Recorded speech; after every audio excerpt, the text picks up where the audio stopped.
pagi Mam Suster, selaku Kepala Sekolah di SMA Swasta Katolik Baktiarsa Maumere.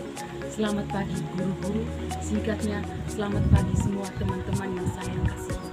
Berdirinya kami berdua di sini untuk memaparkan visi dan misi kami.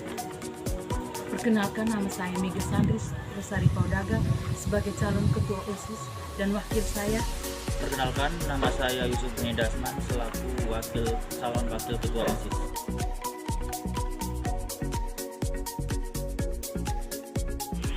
Visi mencetak generasi milenial yang kompetitif, berkarakter, inovatif, kreatif, serta mampu berdaya saing secara global. 2. Menjadikan OSIS sebagai teladan SMA Swasta Katolik Baktiarsa. Dari beberapa visi yang kami sampaikan tadi, kami mempunyai beberapa misi, yakni 1. Mengembangkan budaya sekolah yang religius dan pembinaan rohani melalui doa sebelum dan sesudah pelajaran rekoleksi, doa Angelus, sakramen Ekaristi, dan sakramen Tobat. Yang kedua adalah menumbuhkan budaya literasi 15 menit sebelum jam pelajaran. Budaya literasi perlu kita tingkatkan lagi, terutama saat kondisi pandemi COVID-19 ini. Nah, kenapa kita sebut budaya literasi baca? Karena pada dasarnya segala sesuatu yang menjadi budaya atau kebiasaan akan dibawa sampai mati. Budaya literasi bertujuan meningkatkan pola pikir siswa. Siswa mampu berpikir secara logis, sistematis, dan kritis, dan juga kreatif. Nah, setelah melalui proses berpikir, siswa mulai gagasan-gagasan atau ide baru yang kemudian dituangkan dalam bentuk sebuah rubrik. Nah, rubrik ini Bapak atau Ibu guru dapat mengambil penilaian keterampilan ataupun sebagai tugas. Yang ketiga, menyelenggarakan perlombaan yang mendidik seperti melaksanakan kegiatan bulan bahasa di setiap bulan Oktober. Kegiatan ini dilaksanakan untuk setiap siswa dalam kelas mengambil alih untuk mengikuti perlombaan yang dibuat agar bakat yang terpendam oleh siswa semuanya bisa diperlihatkan ketika nanti melaksanakan perlombaan. Yang keempat adalah menerapkan teknologi komunikasi dan informasi dalam pembelajaran dan pengelolaan sekolah. Saya kira teknologi sudah tidak asing lagi bagi kita. Tinggal bagaimana kita memanfaatkan teknologi, terutama teknologi komunikasi dan informasi secara tepat. Saya boleh ambil pengalaman singkat. Jadi ada teman saya tidak tahu atau bahkan mungkin belum tahu bagaimana cara buat akun Google, bagaimana cara gabung grup mata pelajaran di classroom. Nah, ini yang saya pikir bahwa kita harus perhatikan lebih jeli lagi. Kita jangan anggap ini sebagai hal yang sepele. Berdasarkan yang saya amati dan yang saya alami sendiri dalam masyarakat, dalam diri kita sejak kecil, kita sudah ditanamkan dengan sikap takut mencoba hal baru. Saya mengambil contoh. Ada saya dan dua orang teman saya, sebut saja si A dan si B. Saya punya laptop. Nah, ketika teman saya si A, dia mau menyentuh dan dia mau menggunakan laptop saya, si teman B langsung berkata, jangan sentuh, nanti rusak. Nah, jangan raba-raba, nanti rusak. Sehingga dalam pikirannya saya tidak boleh raba, saya tidak boleh sentuh ini, saya tidak boleh coba, nanti rusak. Jadi ini yang saya kira membuat kita tidak berkembang, karena sudah sejak kecil kita sudah ditanamkan dengan sikap takut untuk mencoba hal-hal baru.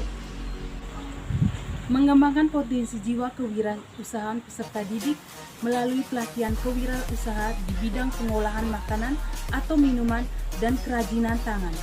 Sekarang, dari potensi wirausaha, saya mau sesuatu yang berbeda di sekolah ini. Saya mau sekolah ini berbeda dari SMA pada umumnya yang hanya belajar teori. Kegiatan ini dapat memicu jiwa kewirausahaan siswa, sehingga setelah tamat dari sekolah ini, siswa sudah punya bakat untuk membuka usaha sehingga mendatangkan uang. Yang berikutnya adalah melakukan aksi nyata. Siswa diajak untuk melakukan sebuah aksi nyata. Jadi maksudnya adalah setelah para siswa belajar materi secara teori, siswa mampu mengaitkan gagasan-gagasan tersebut, kemudian dituangkan dalam bentuk sebuah aktivitas atau praktik. Nah, di sini siswa diberikan kesempatan seluas-luasnya untuk menentukan sendiri apa aksi nyata atau apa yang akan dia buat. Nyata yang dibuat ini kemudian didokumentasikan baik dalam bentuk tulisan, artikel, karya ilmiah maupun juga video pembelajaran. Nah, ini yang bagi saya paling menarik. Jadi saat proses pembuatan video, siswa dituntut untuk berpikir sekreatif mungkin.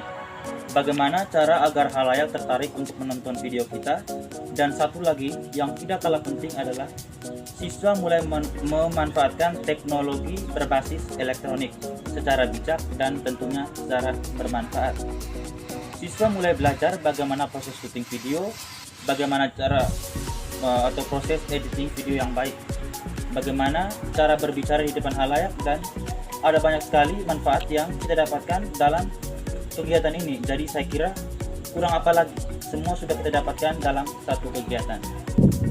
Pelaksanaan kegiatan pembinaan 1 bulan sekali untuk para peserta didik. Pembinaan yang dimaksud adalah pembimbingan karakter. Nah, jadi di sini kita kurang pembinaan karakter. Banyak siswa yang menggunakan HP tidak sesuai jam dan kebanyakan tidak untuk mengerjakan tugas. Jadi dalam hal ini pembinaan sangat perlu bagi sekolah kita. Pembinaan dalam arti kita meminta bantuan Mama Suster untuk setiap siswa dan siswi bergilir untuk mendapatkan pembinaan. Kemudian misi kami yang terakhir, menyelenggarakan kegiatan kerja bakti secara berkala di lingkungan sekolah setiap sebulan sekali. Kegiatan ini dilakukan agar setiap siswa merasa bahwa sekolah bukan hanya tempat belajar, melainkan rumah bagi kita untuk mendapatkan ilmu. Jadi setiap siswa wajib merasakan bahwa sekolah itu sebagai rumah dan bisa menjaga kebersihan dan lingkungan seperti para siswa dan siswi berada di rumah. Jika semua hal tadi telah dilaksanakan atau telah terwujud, maka akan meningkatkan kualitas lulusan sehingga mampu masuk perguruan tinggi negeri ternama. Pada akhirnya ada sebuah kalimat pepatah dari saya dalam bahasa Inggris, do something today that your future self will thank you for. Lakukanlah sesuatu hari ini yang mana kamu akan berterima kasih kepadanya di masa depan. Sekian visi dan misi kami ucapkan terima kasih.